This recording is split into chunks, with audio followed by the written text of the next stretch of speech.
iglesia que me dé la gloria y procure la unión. Yo quiero una iglesia que sane al herido, que rompa cadenas, liberte al cautivo, que aclare la mente al que está confundido y que hable verdad. Yo quiero una iglesia que con su mirada le brinde esperanza al alma angustiada.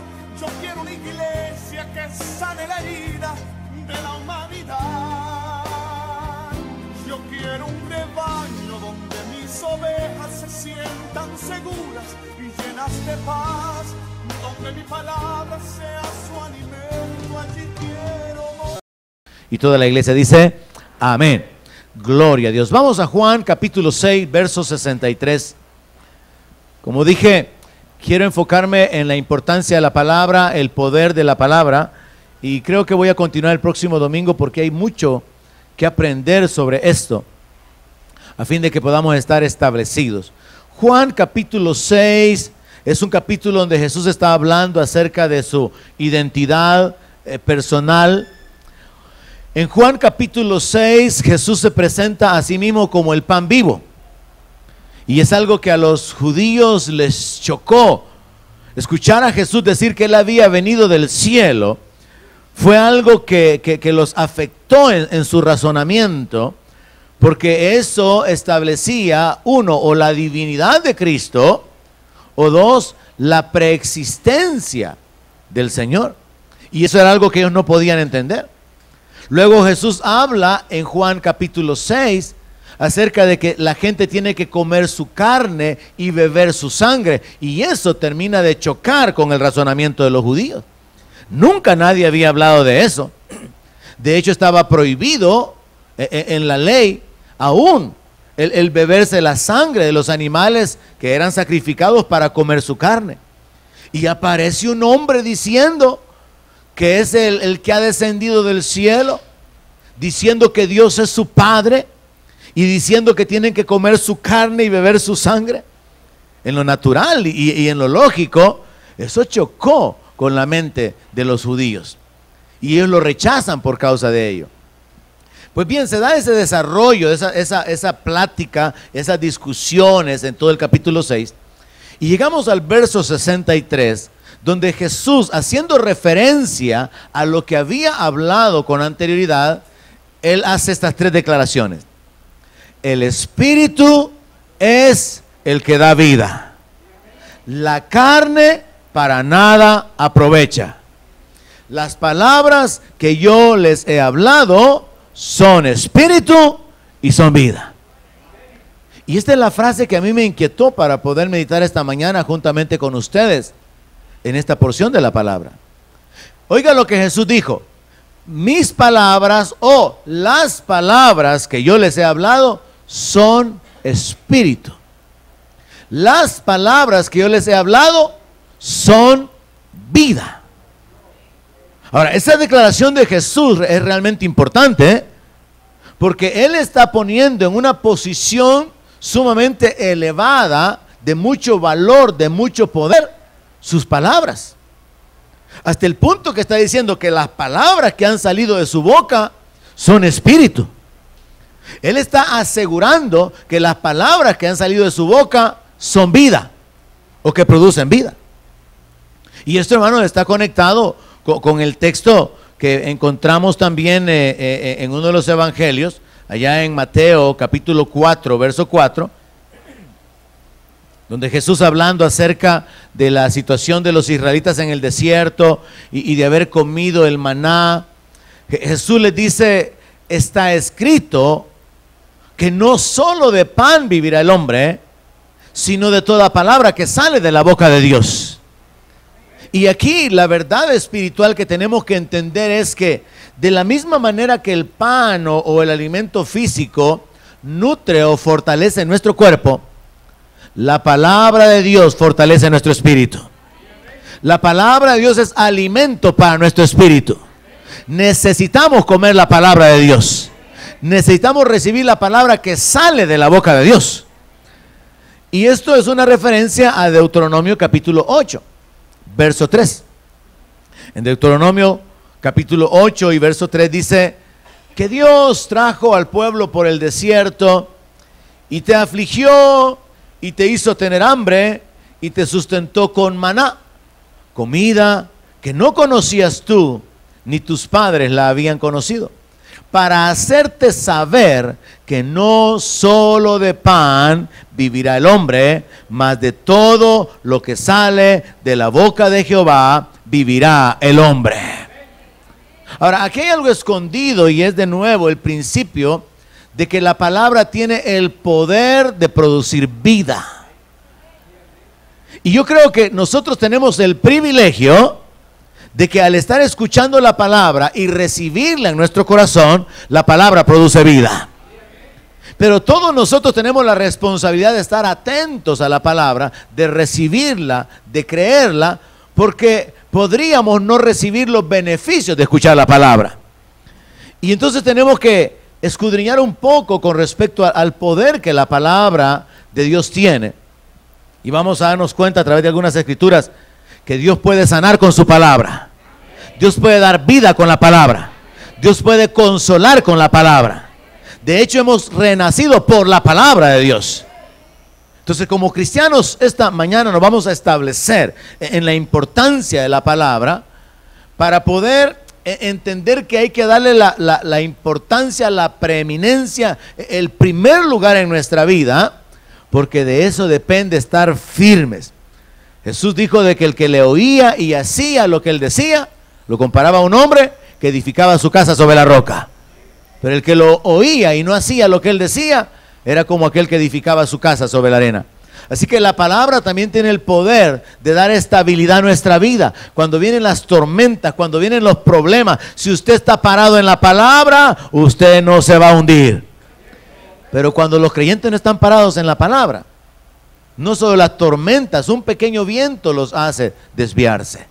Y ahí es donde es importante, pero sumamente importante, estar llenos de la palabra, hermano. Y esta mañana, con la ayuda del Espíritu Santo, vamos a procurar recibir un poco más de revelación o de entendimiento con respecto al poder que la palabra de Dios tiene aplicada a nuestro espíritu. Quiero detenerme entonces en las 3 declaraciones que Jesús hizo. Nos regresamos a Juan, capítulo 6, verso 63. La primera declaración que Jesús hizo es: el Espíritu es el que da vida. ¿Qué es lo que causa que nuestro cuerpo se mantenga con vida? Fíjese que no es el alimento. Fíjese que no es tener la nutrición adecuada, es el espíritu. Porque cuando su espíritu sale del cuerpo, aunque su cuerpo esté pero bien balanceado en cuanto a nutrición, el espíritu se queda, el cuerpo se muere cuando su espíritu sale. Entonces, ¿qué es lo que en realidad le da vida al cuerpo? Es el espíritu. La gente puede estar mal alimentada, la gente puede estar mal comida. Por ejemplo, la vida de los alcohólicos es así. Un alcohólico no está cuidando sus calorías y su dieta. Un alcohólico lo que le interesa es el desayuno, el almuerzo y la cena con el trago. No anda preocupado que si ha comido suficiente, no. Pero Dios creó al cuerpo de manera que es posible subsistir o sobrevivir con una mínima cantidad de alimentos. Entonces hay gente que está viviendo a pesar de que no tienen una correcta nutrición. Y hay gente que se ha muerto aunque su cuerpo está en buenas condiciones. Porque en realidad quien sostiene al cuerpo es el espíritu. Esto tiene que hacernos pensar a nosotros en que tendríamos que tomar la determinación de ocuparnos más del espíritu que del cuerpo. Porque lo que hacemos es lo contrario, ¿verdad? Hacemos ejercicio, nos aseamos, nos arreglamos, usamos toda clase de cosas, cremita para las arrugas, si no estuviera más arrugado, que los cortes de pelo, y procuramos mantenernos ahí un poco presentables, y nos ocupamos más del cuerpo que del espíritu. Y entonces, a través de la declaración de Jesús, tenemos que entender que la prioridad tiene que ser el espíritu y no el cuerpo. Jesús avanza en la declaración diciendo: la carne para nada aprovecha. Ahora la versión inglesa lo aclara un poco más y dice: la carne no produce beneficios. Dice: la carne no te da ganancias. Mire, su carne no le puede dar más vida a su espíritu, porque como es al revés, su carne no le puede producir gozo al espíritu, no le puede producir paz. Es el espíritu el que beneficia al cuerpo, no el cuerpo el que beneficia al espíritu. Entonces Jesús hace esta declaración: la carne no produce beneficio, la carne solo recibe. Y lamentablemente nosotros con una mente natural no renovada, ponemos más énfasis en nuestro cuerpo físico, ponemos más importancia en nuestro alimento, ponemos más importancia en el cuidado personal, en el aseo, en el descanso y en la alimentación, más que en las necesidades de nuestro ser espiritual. Ahora Jesús termina su declaración estableciendo que sus palabras, las palabras que Él ha hablado, dice que esas palabras son espíritu y que esas palabras son vida. Así que Jesús establece la verdad de que la palabra de Jesús tiene la capacidad de darle vida a nuestro espíritu. Y entonces ahí yo me coloco en esta posición: me conviene oír lo que Jesús dijo, porque lo que Jesús dijo va a producir vida en mi espíritu. Y si mi espíritu tiene vida, esa vida se va a transmitir al cuerpo. Y por eso es que no es en vano que Jesús haya dicho que hay que buscar el reino primero, porque las demás cosas van a venir como añadidura. Pero a nosotros nos cuesta renovar la mente y dejar de hacer las cosas al revés, de buscar lo material, de buscar lo físico, y luego lo espiritual ahí en segundo plano, cuando es totalmente al revés como las cosas funcionan. Primero el reino, primero lo espiritual, y lo demás va a manifestarse como una consecuencia de lo que Dios ha prometido. Entonces Jesús dice que las palabras que Él ha hablado son espíritu y son vida. Y tenemos que enfocarnos en porciones del mismo capítulo 6 para responder cuáles palabras. Así que ocupemos algunos textos del mismo capítulo 6. Verso 35. Jesús les dijo: yo soy el pan de vida. El que a mí viene nunca tendrá hambre, y el que en mí cree no tendrá sed jamás. Jesús se presenta a sí mismo como el pan de vida, el pan que produce vida. Es en este mismo capítulo, y lo he citado recientemente, que Jesús aclara, y yo nunca lo había visto de esa manera, no me había detenido. Jesús le dice: Moisés no le dio el pan vivo, yo soy el pan vivo. Lo que sucede es que en la redacción de la Reina Valera se nos queda escondido, porque la forma en que está escrito es: no os dio Moisés el pan vivo, mi Padre es el que les da el pan vivo, yo soy el pan que descendió del cielo. Entonces Jesús se presenta como el pan de vida, y esta es la primera palabra hacia la cual quiero traer su atención, porque Jesús está diciendo que las palabras que Él ha hablado son espíritu y son vida. Entonces esa declaración de que Él es el pan de vida es una declaración muy importante, porque lo que está revelando es que cualquier ser humano que busque la vida la puede encontrar solo a través de Jesús. Necesita a Jesús todo aquel que quiera encontrar la vida. Y por eso Juan resume diciendo: el que tiene al Hijo tiene la vida, el que no tiene al Hijo no tiene la vida. Ahora veamos Juan 6:40. Y esta es la voluntad del que me ha enviado, que todo aquel que vea al Hijo y cree en Él tenga vida eterna, y yo le resucitaré en el día postrero. Esta es palabra de vida. Esta es una palabra a la cual Jesús se está refiriendo como espíritu. Esa declaración, esa verdad. Y quizás antes de avanzar, para que entendamos esto de palabra, de vida, para que entendamos que las palabras son espíritu y son vida, quizás podríamos enfocarnos en que nosotros podemos usar las palabras para consolar. Entonces le damos a la gente palabras de consolación. O a veces tenemos palabras de agradecimiento. Las palabras son para agradecer a alguien. O palabras de reconocimiento. Queremos reconocer la tarea de alguien. O una palabra de exhortación. Queremos llamar a alguien a la reflexión y hacia un cambio en su camino, en su conducta. Pero cuando hablamos de la palabra de vida, significa literalmente palabra que tiene el poder de producir vida. La palabra de Dios tiene el poder de producir vida. Y Jesús está haciendo esa declaración. Así que tenemos que entender que cuando Él dice, yo soy el pan de vida, Él está hablando una palabra que puede afectar la vida de aquellos que la crean. Cuando Él dice, yo lo voy a resucitar en el día postrero, Él está hablando con autoridad acerca de la esperanza de la vida eterna. Y hermanos, nadie más ha hablado con esa autoridad. A mí me encanta enfocar con la gente inconversa que la forma de encontrar que Jesús es el camino y que el cristianismo o las escrituras judeo-cristianas son la verdadera revelación de Dios para el hombre. Me gusta enfocar a la gente de esta manera.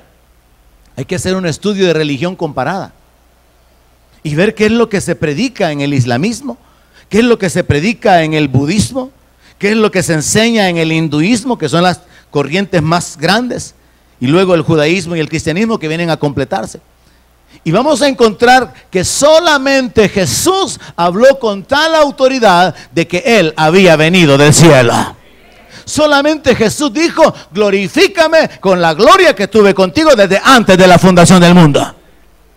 Ni Buda, ni Mahoma, ni los millones de dioses que hay en el hinduismo han hecho una declaración similar a todas las que usted encuentra que Jesús hizo. Así que Jesús está diciendo, yo soy el pan que descendió del cielo. Jesús está diciendo, yo puedo resucitarlos en el día postrero. Nadie más ha dicho eso. Y esa palabra es vida para aquel que la crea. Esa palabra es espíritu que ministra el espíritu de la persona. En el verso 47, Él dice, de cierto os digo, el que cree en mí tiene vida eterna. ¿Hay alguien aquí que tenga vida eterna? No me oyeron. ¿Hay alguien aquí que tenga vida eterna? Dice la palabra, el que cree en mí tiene vida eterna. ¿Por qué sabemos? ¿Por qué creemos que tenemos vida eterna? Porque hemos creído que Jesús es el Hijo de Dios. Porque hemos creído que Él es el Cordero que quita el pecado del mundo. Porque hemos entendido que Él es el Mesías. El estudio que tuvimos hace 2 domingos. Él es el alfa y la omega, el primero y el último, el que es, el que era, el que ha de venir, el todopoderoso, el Rey de Israel, el Rey de gloria, Emmanuel, Dios con nosotros. Hemos entendido quién es Él. Y ahora tenemos que entender la importancia de la palabra que sale de su boca. De manera que usted de aquí en adelante, ni por un solo día más se le ocurra venir a la iglesia sin prestar atención a la palabra. Porque la palabra puede cambiar su vida. La palabra de Dios puede vivificarlo literalmente. La palabra de Dios puede sanarlo, puede restaurarlo, puede traer libertad a su vida. Jesús solamente dijo, Lázaro, ven fuera, y todos los órganos que se habían descompuesto ya comenzaron a restaurarse. Imagínense, a la palabra de Jesús, ese cuerpo que ya estaba descomponiéndose comienza a restaurarse. Los líquidos que habían comenzado a salir y toda esa descomposición se anula inmediatamente y comienza un proceso de reversión de la descomposición del cuerpo y Lázaro sale caminando. Hay poder en la palabra de Jesús. La palabra del Señor es vida. La palabra del Señor es espíritu. Y Él dijo, el que cree en mí tiene vida eterna. Y esa es una verdad sobre la cual como cristianos evangélicos estamos parados. Tenemos vida eterna porque tenemos al Hijo, porque hemos creído en el Hijo, porque hemos recibido su palabra. Verso 57.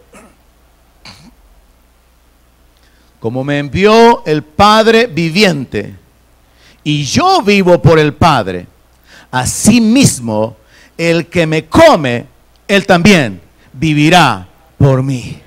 ¿Por qué es que vivimos? Porque estamos unidos a aquel que tiene la vida. No estamos unidos por nuestra religión. No estamos unidos porque hemos cambiado nuestro estilo de vida. Estamos vivos porque en nosotros vive el dador de la vida. Estamos vivos porque hemos recibido el espíritu de vida. Estamos vivos porque hemos recibido el espíritu de adopción.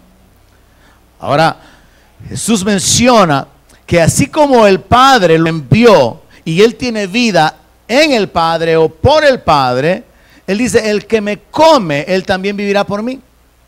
Y eso de comer y beber ya lo hemos expuesto, ya lo he expuesto en alguna ocasión anterior y quizás hace unos 2, 3 meses. Y esto en realidad tiene que ver con creer en Él. No es un asunto de tener que comer literalmente su cuerpo, ni beber su sangre, ni de hacer una repetición del sacrificio de Cristo. Algo que se pretende establecer a través de la misa, que es un sacrificio incruento, una repetición donde no hay sangre. No, es un asunto de creer, porque lo que domina en todo el capítulo 6 es creer en Él. Y es lo que Pedro más adelante revela. Así que el asunto de creer, el asunto de comer su carne y de beber su sangre es más bien asimilar, porque así como en lo natural comemos e ingerimos los líquidos y los alimentos, en lo espiritual, cuando nosotros creemos algo, es como que lo ingiramos espiritualmente. Entonces, cuando nosotros creemos que Él es el Hijo de Dios, cuando creemos que Él murió por nuestros pecados, cuando creemos que Él está sentado a la diestra del Padre, cuando creemos que Él volverá, que Él tiene el poder de resucitar, que Él es el Señor, cuando ponemos nuestra fe en Él, nuestro espíritu es vivificado. Cuando lo hacemos el Señor de nuestra vida. Verso 58. Jesús sigue hablando acerca de sí mismo y dice, este es el pan que descendió del cielo. No como vuestros padres comieron el maná y murieron. Oiga esta declaración. Sus padres comieron maná. Ustedes han vivido creyendo que ellos comieron pan del cielo, pero sus padres no comieron pan del cielo. Sus padres no comieron el verdadero pan vivo. Yo soy el pan vivo. Yo soy el pan que descendió del cielo. Y el que come este pan vivirá eternamente. ¿Cuántos ya comieron a Cristo? ¿Cuántos ya creyeron en Cristo? Es a través de creer que nuestro espíritu recibe la vida que solamente Jesús puede impartir. Ahora, esa declaración, hermano, el que come este pan, porque yo me imagino a Jesús haciendo referencia a sí mismo. El que come este pan vivirá eternamente. Le decía, si usted hiciera a manera personal una investigación, un poquito de lo que yo mencioné acerca de religión comparada, usted no va a encontrar a ningún personaje hablar de la manera en que Jesús habló. Y es que nadie puede hablar como Él habló. No hay nadie que pueda hablar como Jesús habló. ¿Se imagina usted encontrar escrituras donde el gordito de Buda dijera, mi Padre me envió y yo he venido para darle vida? No la va a encontrar. No va a encontrar ninguna escritura donde un personaje religioso, donde un profeta, donde un líder, donde cualquiera que sea la posición o título que le queramos dar o reconocer a algún personaje, hable con la autoridad y con la convicción y la posición desde la cual Jesús habló. Porque la Biblia dice que Dios dice con respecto al Hijo, tu trono, oh Dios, desde el siglo de los siglos. Entonces, el Padre llama a Dios al Hijo. Jesús no solamente es superior a Moisés, según el libro de Hebreos, no solamente es superior a los ángeles, no solamente es superior a cualquier criatura, sino que Jesús es Emmanuel, Dios con nosotros. Y por esa sencilla razón, Jesús es incomparable. La gente anda perdida, que si es un profeta, que si es un iluminado, esto, lo otro. Pero Jesús es el Dios todopoderoso. Y Él se le revela a Juan, hermano, diciendo, yo soy el que estuve muerto, pero tengo las llaves del infierno y de la muerte. Yo soy el todopoderoso. Así que Jesús es incomparable. Y las palabras de Jesús nadie más las puede decir. Nadie más puede hablar como Él habló. Nadie más tiene el juicio en su mano. Nadie más es Señor. Nadie más puede resucitar a los muertos. Nadie más puede dar vida. Entonces, las palabras de Jesús, cuando Él está haciendo referencia a sí mismo como el pan que desciende del cielo, son como la muestra por excelencia de lo que las declaraciones que salieron de su boca pueden causar. Porque si usted le explica esto o le predica esto a una persona inconversa y le dice, mira, Jesús es el pan que descendió del cielo y si tú crees en Él vas a tener vida. Si usted le predica a esta persona, solamente en Jesús hay vida. Solamente Jesús tiene el poder para resucitarte. Si tú crees en Él, mientras usted comparte esas palabras que están llegando al espíritu de esa persona, tienen el poder de cambiar su eternidad en el momento que esa persona crea esa palabra.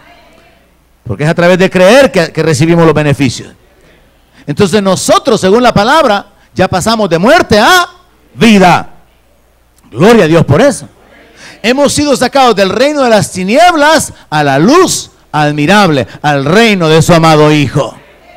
Y todo por la palabra que Jesús habló. Ahora, Pedro, entendiendo esto, avanzamos hacia el verso 68.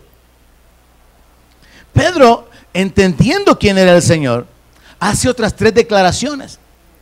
Quiero que usted viva en base a las, o tome acciones en base a las 3 declaraciones que Jesús hizo y en base a las 3 declaraciones que Pedro hace aquí. Porque le informan al Señor que los discípulos se han apartado, se han retirado en el verso 66. Y entonces cuando le están informando a Jesús, Él les pregunta, ¿se quieren ir ustedes también? Lo cual revela que Dios nos da la libertad de seguirle o de no seguirle. Usted es libre de comprometerse o no comprometerse. Usted es libre de mostrar su devoción a Dios o mostrar un poco de indiferencia. Usted es libre. Pero en el verso 68, cuando Pedro ha escuchado al Señor decirle, ¿se quieren ir ustedes también? Vea lo que Pedro le responde. Señor, ¿a quién iremos? Tú tienes palabras de vida eterna. Y nosotros hemos creído y conocemos que tú eres el Cristo, el Hijo del Dios viviente. Aleluya. Gloria a Dios por esa revelación. Porque cuando usted sabe quién es Jesús, usted puede saber quién es usted. Si usted está unido a Jesús, usted llega a saber en qué condición está usted. Usted está redimido. Usted está perdonado. Usted tiene herencia. Usted ha sido adoptado. Usted está sentado en lugares celestiales juntamente con Cristo. Cuando usted sabe quién es Cristo y usted está unido a Él, usted sabe quién es usted. Por eso le prediqué el domingo pasado acerca de la identidad. Porque necesitamos establecer nuestra posición, nuestra condición. Entonces, Pedro hace lo que yo considero 3 declaraciones, 3 aspectos que quiero cubrir. La primera es una pregunta. Señor, ¿a quién iremos? Le dice. Pedro sabe que no hay dónde más ir, pero detengámonos un poquitito en los detalles. Mire, ¿hacia dónde se va un cristiano cuando abandona el evangelio? Al mundo. Ahora, ¿mejora al irse al mundo? No. De hecho, su condición va a ser peor, porque la palabra declara que aquellos que se vuelven del camino habiéndolo conocido, reciben mayor condenación. Y que era mejor no haber conocido el camino que habiéndolo conocido apartarse. ¿Por qué?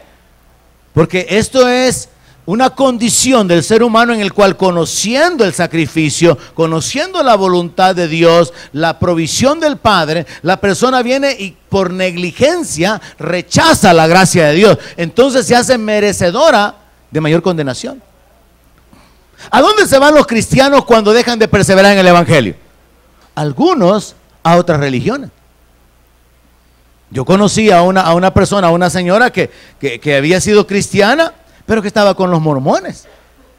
Y yo le dije, ¿cómo que usted regresó ahí? No, es que descubrí, me dice, que Dios le reveló todo ahí a José Smith y el ángel fue enviado. Y no ha leído Gálatas, donde dice que si aún un ángel viene y predica un evangelio diferente, sea maldito. No, pero es que la Revelación y el Libro de Mormón. ¿Hacia dónde se van los cristianos cuando se deslizan? Si no se van al mundo, se van a alguna que otra religión, pero eso es muy raro. Lo general es que son vencidos por el mundo. Lo más normal es que sean vencidos por el mundo. Y ese cambio de condición no va a traer ningún beneficio hacia su vida. Pedro entendía eso. Y podemos pensar en lo siguiente. Cuando Pedro le confiesa o le pregunta al Señor, Señor, ¿y a quién más iremos?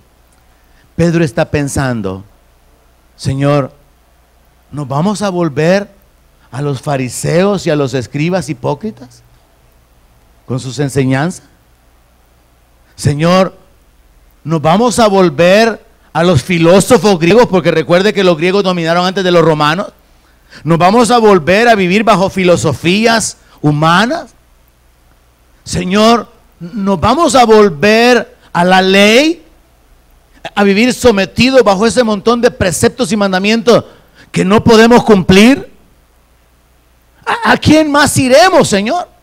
No podemos regresarnos ni a los escribas, ni a los filósofos, ni a la ley, y tampoco podemos regresarnos al mundo, porque el mundo tiene deleites, pero son temporales. Amén. La palabra dice que Moisés rechazó los deleites temporales, porque tenía su mirada puesta en algo mucho más grande. Sabía que había una ciudad cuyo arquitecto y fundador es Dios. Buscaba el galardón de la eternidad. Entonces Pedro está consciente de la condición de Jesús, de la identidad de Jesús. Pedro está consciente de su identidad y de su posición mientras está ligado a Cristo. Entonces Pedro le está diciendo, Señor, ¿y cómo te vamos a dejar? Si nosotros te dejáramos, nuestra condición no va a ser de mayor beneficio, sino que va a ser de pérdida. Y esta convicción tiene que existir en la mente de cada creyente.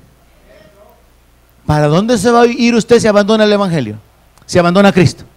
Solo le queda el mundo o las religiones. Y las religiones nos salvan. Y en el mundo lo que va a encontrar es muerte. Entonces, ¿hacia dónde ir? No tenemos a dónde ir. No hay a dónde más ir. Y esto es importante, que esté permanentemente en nuestra mente y nuestro corazón. No hay a dónde ir. Ahora, luego Pedro, entendiendo la declaración del Señor en el mismo capítulo y la identidad del Señor, hace una declaración firme y es: tú tienes palabras de vida eterna. Pedro está diciéndole al Señor: Señor, tu palabra produce vida. Señor, tu palabra produce esperanza. ¿Cuántos tienen esperanza? Señor, tu palabra produce gozo. Tu palabra produce perdón. Pedro está diciéndole al Señor: Señor, no tenemos a nadie mejor a quien podamos seguir, así que no te vamos a dejar. ¿Hay alguien más que le pueda decir lo mismo al Señor? Señor, no hay nadie mejor a quien yo pueda seguir. No hay nadie más con quien compararlo. No hay nadie que pueda hacer las obras que Él haga, y no hay nadie más que haya muerto por nosotros. Solo hay uno a quien seguir, y es al Señor, el que merece toda la gloria y toda la honra por los siglos de los siglos. Pero es una convicción evangélica que tiene que estar en el corazón. ¿Por qué digo evangélica? Porque está en los evangelios. O sea, es una verdad fundamental. Nuestros hijos y cada persona, cada adulto, tiene que tener esa convicción en su corazón. Si yo abandono a Cristo, no hay una opción B. No hay otra posibilidad de alcanzar salvación, de alcanzar vida eterna. Porque solamente a través de Él se llega al Padre. Él es el camino, Él es la verdad, Él es la vida. En cuanto a esto, hermano, podemos establecer esta verdad. El mensaje del Evangelio es excluyente. Solo Jesús, solo su palabra, solo su espíritu, solo su doctrina. No es que todos los caminos llevan a Roma y que todas las religiones son buenas y que con tal que usted no beba, no ande trasnochando y usted se convierte en una buena persona. No. Solo hay uno bueno, dijo Jesús, ¿verdad? De ahí todos los demás no llegamos ni a la vez de bueno. Todos pecadores y destituidos de la gloria de Dios por naturaleza. Pero encontramos la vida cuando nos unimos a Él. Encontramos el perdón cuando recibimos su palabra. Así que Pablo, entendiendo esto, le dice: Señor, tú tienes palabras de vida. Y mire, las palabras que salían de la boca del Señor producían perdón. Vete, ni yo te condeno. Y esa palabra ministró el espíritu de esa mujer que estaba a punto de ser apedreada. Piensa, hermano, por unos segundos, ¿cómo se habrá sentido esa mujer que en un instante estaba a punto de terminar muerta debajo de un montón de piedras, lapidada? ¿Y cómo se habrá sentido cuando ella levanta su mirada y se da cuenta que no hay nadie de los que la arrastraron y de la multitud que venía para condenarla, y escuchar las palabras de Jesús, que son espíritu y son vida, y decirle: vete y no peques más, ni yo te condeno? Piense en el impacto que esas palabras causaron en el espíritu de esa persona. Las palabras que estaban saliendo de la boca del Señor eran espíritu, eran vida, que le estaban dando vida a esa mujer angustiada en ese momento. Le otorgó perdón, le otorgó esperanza, le otorgó libertad, le otorgó liberación de la culpa, le otorgó el gozo. Las palabras de Jesús producen vida, producen paz, producen gozo. Ningún cristiano verdadero debería de considerar que es aburrida la palabra. No. Si es palabra de hombres, seguramente que sí. Pero la palabra del Señor produce vida. La palabra del Señor nos vivifica literalmente. La palabra de Dios nos levanta, nos restaura. Y Pedro ya había visto que de la boca del Señor salían palabras de vida. Pedro ya había visto que un día que invitó al Señor a la casa de su suegra, le dijo: pero fíjate, Señor, que hoy no va a haber almuerzo porque mi suegrita está un poquito malita. ¿Y dónde está tu suegra, Pedro? Aquí, pasa. Y el Señor entra y encuentra a la viejita acostada. Jesús toma la mano de la viejita y reprende a la fiebre, e inmediatamente la viejita se levanta. Porque de la boca de Jesús salió vida y la enfermedad desapareció. Y Jesús había visto que Jesús con la palabra echaba fuera a los demonios. Sé libre, sé sano, sé abierto. Jesús estaba ministrando con la palabra. Así que Pedro sabía algo que yo espero que todos aquí sepan: de la boca de Jesús salían palabras de vida. Y de nadie más pueden salir palabras de vida. Es el Señor el que con su palabra puede vivificar, sanar, restaurar, levantar, liberar a las personas. Y ahí es donde nosotros tenemos que amar la palabra. Porque no se trata, hermano, de un montón de historia, no se trata de un montón de mandamientos, no, se trata de los principios espirituales que gobiernan nuestra vida y que están fundamentados en la misericordia de Dios, en el amor de Dios, en la gracia de Dios, en la buena voluntad de Dios. Y luego Pedro hace la tercera declaración, la tercera división que yo hago de lo que él dijo. Tú eres el Cristo.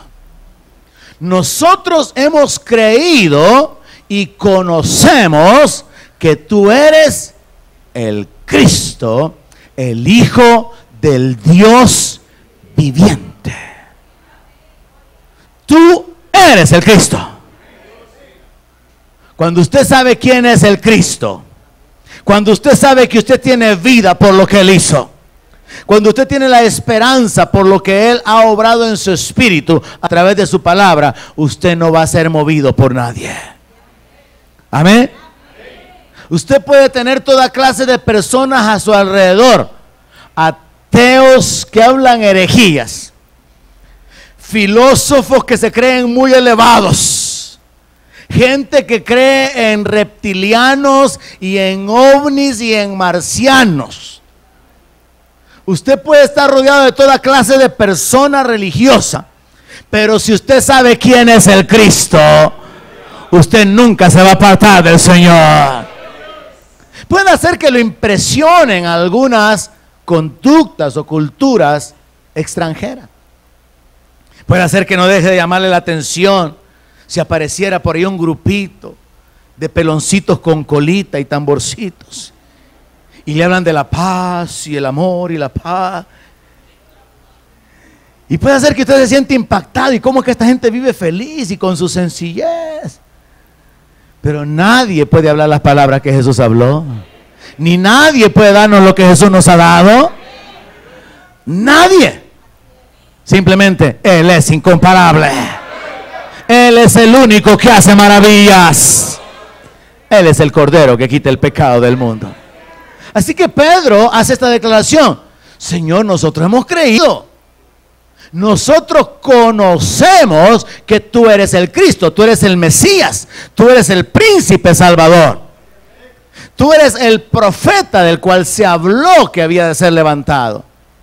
Tú eres el Salvador, tú eres el Redentor.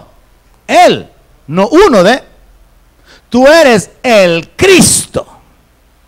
Hermano, somos privilegiados de conocer al Cristo. No a una segunda versión, el Cristo negro de Esquipula. No, no, no, no, no. El Cristo, el Hijo del Dios viviente. Es un asunto de que la posición del Señor es determinante, es excluyente, y esa posición que a Él le pertenece le permite tener toda la autoridad, y nadie más puede tener un poquito de la autoridad que Él tiene. El Padre le ha dado a Él el juicio, dice la palabra, y Él está preparado para juzgar a los vivos y a los muertos, nadie más. Pero también Él ha recibido el poder, como lo declaró en uno de los textos anteriores, de resucitar en el día postrero. Por eso Él dijo: yo soy la resurrección. Buda no va a resucitar a nadie, Mahoma no va a resucitar a nadie, María no va a resucitar a nadie. Él es el que tiene el poder de la resurrección, y Él es el Señor que va a juzgar a todos, nadie más. Sobre esa verdad descansa nuestra eternidad. ¿Quién es el Señor? ¿Y qué es lo que Él ha hecho en nuestra vida? ¿Y qué es lo que su palabra puede hacer en nuestra vida? Así que podemos resumir lo que he compartido hasta este momento y establecer esta verdad. No es el alimento físico, hermano, lo que nos vivifica. Es Dios. La palabra dice que Dios es el que da aliento y vida. Mire, mi suegra vivió por meses solo con un pulmón. Y los médicos le habían dicho: no, mire, usted mejor se va para la casa y ya solamente va a vivir un par de semanas, porque no se puede vivir solo con un pulmón. Eso es lo que los médicos decían. Pero lo que Dios dice muchas veces contradice lo que los médicos dicen, porque Él es el Señor. Y Él le dio vida a mi suegra por años, y la gente sorprendida de que no se moría,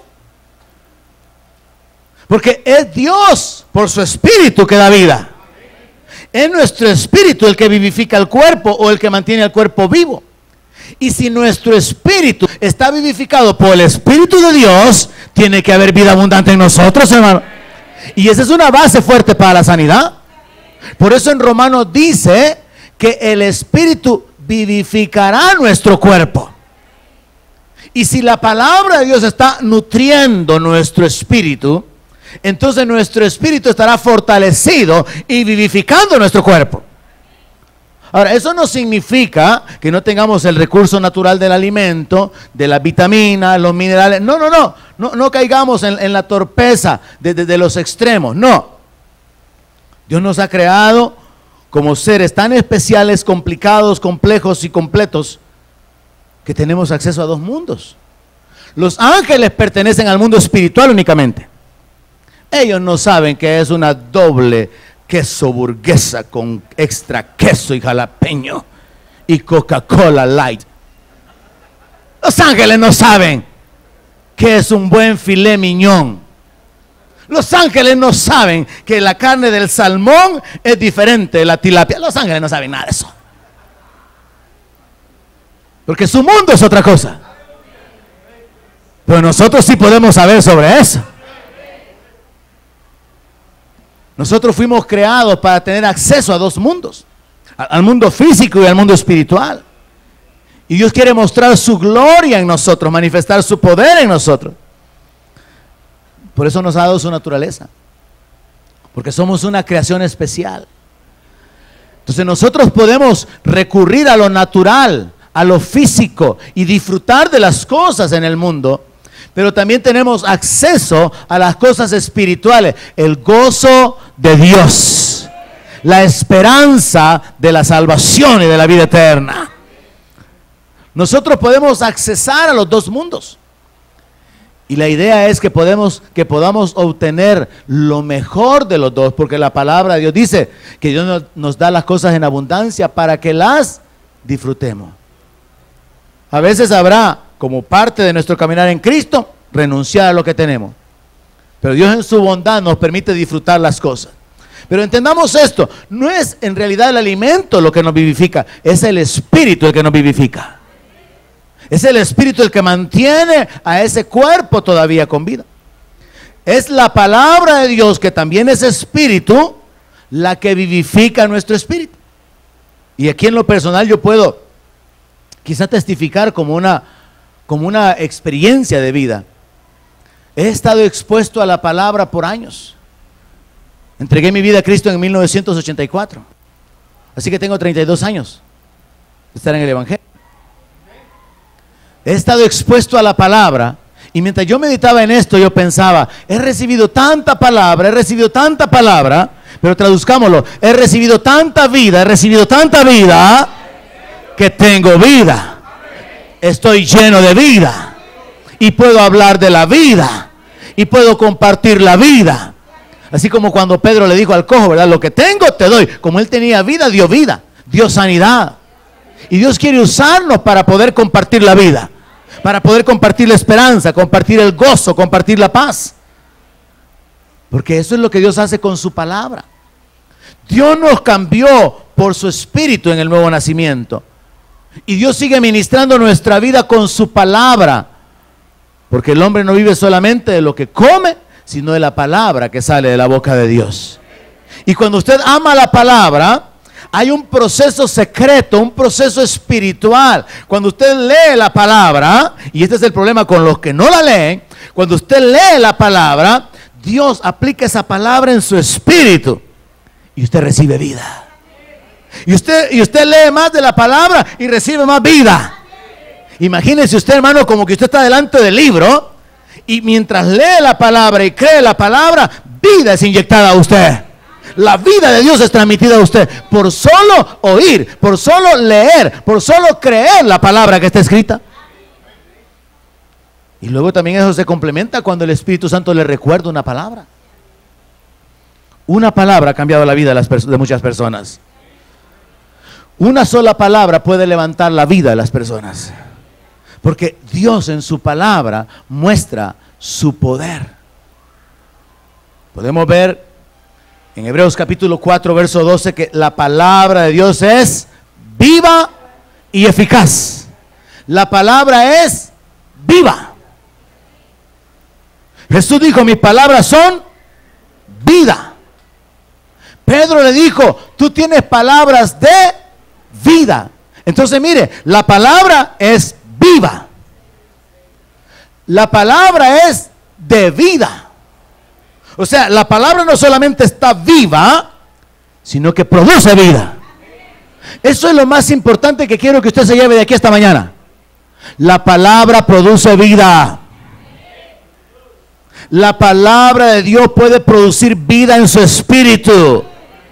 Y usted va a tener que ir con hambre a la palabra, creer la palabra para poder recibir el beneficio de la palabra. Mire, hermano, si en lo natural usted va y se inyecta complejo B12. Ya todos van a salir esta tarde a comprar en la farmacia, corriendo. Si usted va y se inyecta complejo B12, usted va a experimentar, pero casi inmediatamente, el beneficio en su cuerpo. Sí. Ahora, traslademos eso al plano espiritual.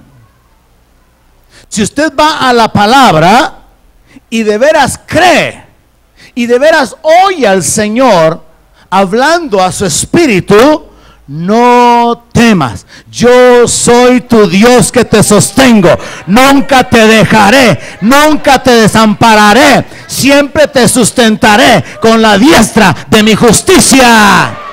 Ay, hermano, usted se puede levantar como que es gigante en ese momento, más que con el complejo B, porque eso no lo hace el complejo B, hermano.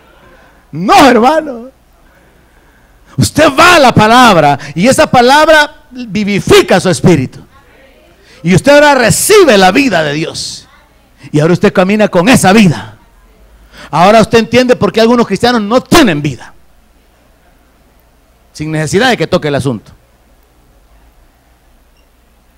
La palabra de Dios es viva y es eficaz. Eficaz significa llena de poder. Energies es la palabra ahí. Está llena de energía. Para mí, hermano, la palabra nunca fue algo religioso, fíjese. Para mí la palabra siempre fue algo precioso. Dios me hizo entender que su palabra era algo tan importante, algo tan valioso, algo tan especial, que para mí el leer la palabra nunca se volvió algo cansado o aburrido. No, era un asunto como de recibir sabiduría. Yo creo que yo le he contado a usted cuando le cuento pedacitos de mi testimonio. Siendo un joven, yo acostumbraba a hacer colección de refranes. Y hay un montón de refranes que son una forma de filosofía, pensamientos buenos. Yo tenía mi cuaderno de refranes, pero encuentro el libro de Proverbios, hermano. ¿Qué hice con mi cuadernito de refranes? Tiré a la basura y me quedé con Proverbios. Porque en Proverbios encuentro, adquiere sabiduría. Sobre todas las cosas, adquiere sabiduría. Guárdala, ámala y ella te engrandecerá. Ninguno de los ¿qué le dije que coleccionaba? De los refranes que yo coleccionaba podían producirme vida. Pero ahora leo Proverbios, ama la sabiduría, busca la sabiduría. ¿Y dónde está? En la palabra y en Dios. Y luego encuentro el que dice, vas a tener vida a tu mano derecha, riquezas a la izquierda. ¡Ay, Señor bendito! Como dice este hermano de Puerto Rico, ¿cómo se llamaba el predicador? J. Ávila. ¡Ay, Sajalabaya! ¡Ay, santo! Dicen otros, ¿verdad? ¡Ay, santo! Encuentre usted en la palabra, hermano, que la sabiduría le puede dar vida y riqueza. ¿Y qué más quiere usted si tiene vida y riquezas? ¿Qué más quiere? Oigo por ahí decir belleza. Ahí la compra con el dinero. Ay, Señor bendito. Dios es bueno, hermano. Dios es bueno y su palabra es poderosa, hermano. Mire, la palabra tiene el poder de sanar. Salmo 107, verso 20. Envió su palabra y lo sanó. Una palabra de Dios tiene el poder de vivificar el espíritu y de sanar el cuerpo enfermo. Envió su palabra y lo sanó. Y por eso el centurión le dijo al Señor, no vayas a mi casa, solo di la palabra. Porque si tú hablas la palabra, mi criado va a ser sanado. Ahora, enfóquese usted, hermano, en el momento, en la escena espiritual. El centurión está esperando que Jesús abra la boca y dé la palabra. El centurión sabe que mientras Jesús no abra la boca y no dé la palabra, el criado sigue enfermo.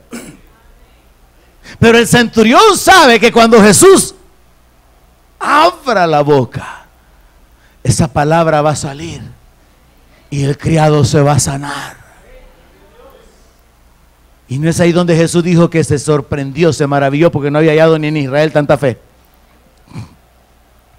Porque es un asunto de principios espirituales, hermano. Así que vemos que la palabra tiene el poder de sanar. Mateo 8:16 dice que cuando llegó la noche trajeron a él endemoniados y con la palabra echó fuera a los demonios y con la palabra sanó a todos los enfermos. Isaías 55:11 dice: así será mi palabra que sale de mi boca, no volverá a mí vacía, sino que hará lo que yo quiero y será prosperada en aquello para que la envíe. Miren lo que Dios dice de su palabra. Dios está diciendo que así como cae la lluvia sobre la tierra y la lluvia provoca que se levante una cosecha, Él está comparando en términos que los seres humanos podamos entender que esa es la forma de operar de su palabra. Su palabra produce resultados. Dios está diciendo: mi palabra no va a volver a mí vacía. Mi palabra va a resultar con fruto, con resultados. Mi palabra va a obrar aquello para lo cual yo la envié. Si Él envió la palabra para sanidad, la sanidad va a ser hecha. Para resurrección va a haber resurrección. Libertad va a haber libertad. Perdón va a haber perdón. Consolación va a haber consolación. Oh, hermano, la palabra de Dios es preciosa. La palabra de Dios es un gran tesoro. Pero a muchos cristianos, si se les dijera: hermano, ¿qué quiere? ¿Un cheque de $500 o una Biblia de estudio? Usted ya sabe qué quisieran. Usted ya sabe porque usted va en la cola probablemente. La palabra tiene el poder creativo, hermano. Hebreos 11:3. Por la fe entendemos haber sido constituido el universo por la palabra de Dios. Tremendo el poder de Dios. Sea la luz. Y apareció la luz. No la luz. Los astros que producen la luz. Sean las bestias. Y aparece el montón de animales de todas formas, hermano. Ante la declaración, ante la vocalización de la orden divina, las cosas fueron creadas. Y miren lo que dice en la parte final: de modo que lo que se ve fue hecho de lo que no se veía. Ahí hay un secreto, fíjese. Lo que se ve fue hecho de lo que no se veía. Antes de que Dios creara la tierra, ya existía un mundo espiritual. Antes de que Dios creara los animales, los árboles, ya existía un mundo en el reino de Dios, en el reino de los cielos. Bueno, pongámoslo así. Antes de que Dios creara caballos en la tierra, Dios ya tenía caballos en el cielo. ¿Ok? Porque en el cielo hay caballos. Y a mí me encantan los caballos. Yo quiero uno blanquito, Señor. Grandote, grandote, Señor. El más rápido. Entonces, las cosas que se ven fueron hechas de lo que no se veían por el poder creativo de la palabra. La palabra de Dios tiene el poder de crear. En el mundo hay un dicho: que piensa que solo es de soplar y hacer botellas. No, hombre, eso está lejos de la realidad. Con Dios el asunto es de hablar y crear mundos. No es de soplar y hacer botellas. Es de hablar y crear la luna, las estrellas y los planetas y la galaxia y los sistemas solares. No es de soplar, sino que es de hablar. El poder de la palabra. La palabra tiene el poder de consolar. Salmo 119, verso 59. Ella es mi consuelo en mi aflicción, porque tu dicho me ha vivificado. Nos pasan cosas malas, sufrimos ciertas cosas, pero cuando vamos a la palabra, Dios con su palabra nos consuela. Nos dejaron amarrados como garrobos del mercado central yendo para Guatemala, nos dejaron sin dinero, pero teníamos el gozo de haber sido guardados en nuestra vida, porque Dios es bueno, porque Dios es fiel, porque para siempre es su misericordia, porque Dios les impidió que tocaran nuestra vida. Pero cuando vamos a la palabra, encontramos consuelo en ella. Después de que tuvimos esa experiencia, que creo que fue allá por el 2006, 2005, algo así, yo encontré una escritura que subrayé en mi Biblia. El gozo y la pérdida de vuestros bienes sufristeis con gozo, sabiendo que tenéis en los cielos una herencia. La palabra produce consuelo. Sí, perdí aquí, pero allá lo tengo todo ganado. Produce consuelo. Trae consolación la palabra. La palabra de Dios tiene el poder de salvar.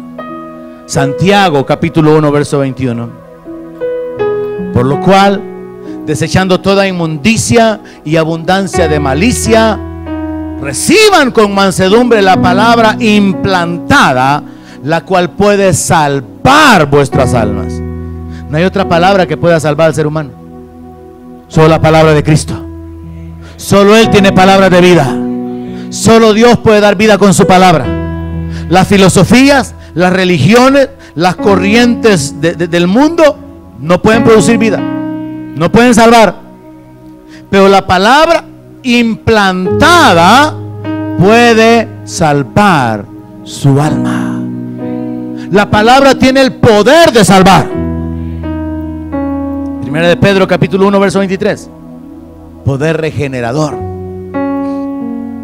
Siendo renacidos, no de simiente corruptible, sino de incorruptible, por la palabra de Dios que vive y permanece para siempre. La palabra de Dios permanece para siempre. Es eterna, tiene poder, y ese poder Dios lo utiliza para regenerarnos, para ir transformando nuestra vida, nuestra conducta. Usted recibe la palabra y esa palabra se vuelve parte de su espíritu, y usted vive ahora por esa palabra. Por ejemplo, sed santos porque yo soy santo. Y esa palabra que penetra en el espíritu de un ser humano causa que ese ser humano tenga un anhelo por la santidad. ¿Hay alguien aquí que experimente eso? Dios obra eso por su palabra. Un anhelo por la santidad. Y entonces nos enfocamos: Señor, gracias. Gracias porque no soy lo que antes era. Perdóname por no ser lo que debería de ser. Pero estamos enfocados en la dirección correcta, queriendo ser como Él. Queriendo, como dice el apóstol Pablo, no ser hallados en nuestra propia justicia, que es según las obras, sino la justicia que es por la fe. Dependiendo de Él, confiando en Él, escondidos en Él. El poder regenerador también se encuentra en Santiago capítulo 1 verso 18. Santiago dice o escribió: Él de su voluntad nos hizo nacer por la palabra de verdad, para que seamos primicias de sus criaturas. Él de su voluntad, Él tomó la iniciativa. Nos hizo nacer por la palabra. La palabra fue predicada. La palabra abrió nuestro entendimiento. La palabra puso una esperanza delante nuestro. La palabra nos mostró la salida de nuestra esclavitud. La palabra nos muestra la obra de Cristo, la voluntad de Dios. Y a través de esa palabra, Dios nos guía para que vayamos tomando decisiones.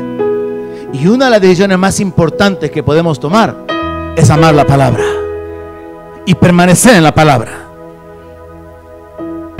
Es bajo este enfoque que voy a ir hacia la segunda parte de esta meditación, porque muchos cristianos han fundado su relación con Dios en actividades, en hacer cosas, y otros lo han fundado sobre las emociones. Pero solamente el creyente que se para sobre la palabra puede estar firme cuando vienen las tormentas de la vida. Recuerdo a una hermana que vino a estudiar en el SEM hace unos 8 o 10 años. Cuando comenzó a conocer la palabra, nos dijo: he pensado en congregarme aquí. Y yo, como siempre le digo a la gente que viene, venga unos meses, escuche la palabra, y cuando de veras esté segura que quiere quedarse aquí, pide una solicitud para que la podamos insertar en la membresía, y seguimos todo el proceso. Pues no llegó hasta ahí. Un día vino y habló con mi esposa y conmigo y nos dice: he tenido un encuentro con Jesús y me voy a ir para otra iglesia. Y le decimos nosotros: o sea que usted no era cristiana. No, pero es que he tenido un encuentro con Jesús. No, pues sí, o sea que usted no había nacido de nuevo. No, es que he tenido un encuentro con Jesús y estoy llena de gozo y me siento emocionada. Ah, emocionada. Usted ha ido a una actividad donde sus emociones han comenzado a brotar, y en base a esa emoción está haciendo a un lado la palabra. Pero cuando sus emociones desaparezcan, no va a hallar qué hacer, y le aconsejamos: no es bueno que tome esa decisión, pero allá usted. Nosotros le aconsejamos que permanezca en la palabra. No, pero es que yo estoy enamorada del Señor y yo he tenido un encuentro verdadero, nunca lo había tenido. Y mi esposa le dice: no, realmente lo que sucede con usted es que usted está emocionada, le dice. Pero cuando las emociones se le acaben, usted no va a saber cómo continuar. No pudimos detenerla, solo la aconsejamos y se fue. Pasados como unos 2 años, si no me equivoco, apareció. Cero emociones. Cero emociones. Se le habían acabado las emociones como a los 6 meses. Y no había querido regresar, como por pena probablemente, porque le habíamos advertido que eso iba a suceder. Regresó ahora ya de una manera como más sobria, digámoslo así, más como consciente, pero al mismo tiempo se le había robado el gozo de la salvación, el gozo del perdón. Porque esto es lo que sucede cuando nos movemos por emociones, que nos levantamos tanto y queremos depender de eso, que cuando esto se acaba no tenemos un fundamento sobre el cual permanecer, y aún las emociones que son válidas se van junto con el emocionalismo, con la exageración. Total que esta joven ya nunca volvió a ser la misma. La hemos vuelto a ver quizás unas 2 veces después, más adelante, con la idea de irse a las misiones, con la idea de ir y trabajar en el reino. Pero ella decidió apoyarse en las emociones, y es probable que esté ahorita mismo moviéndose en su intención de ir a las misiones en base a las emociones y no en base a la palabra. Yo quiero continuar siendo un líder que establece a la congregación en la palabra, pero también voy a tratar de empujarlo un poco para que exprese sus emociones delante de Dios. David, el hombre conforme al corazón de Jehová, danzó con todas sus fuerzas y no le dio pena. Amén. María con todas las mujeres celebraron la liberación. La palabra nos habla acerca de la libertad, del gozo. Hay un lugar para las emociones. Hay un lugar para mostrar nuestros sentimientos, pero la base de nuestra vida es la palabra. Y mi exhortación esta mañana para ustedes: tome la decisión de amar la palabra. Dios con su palabra lo vivifica, lo sana, lo consuela, lo regenera, le da esperanza, lo levanta, porque hay poder en la palabra de Dios. Póngase de pie y dé gracias a Dios por lo que ya conoce de la palabra. Dele gracias a Dios por haber sido alcanzado con el evangelio. Cierre sus ojos de una manera personal. Esto es personal. Levante sus manos o tome una actitud de devoción, de reverencia, y dígale al Señor algo como esto: gracias, papá, por haberme alcanzado. Donde mi palabra sea su alimento, allí quiero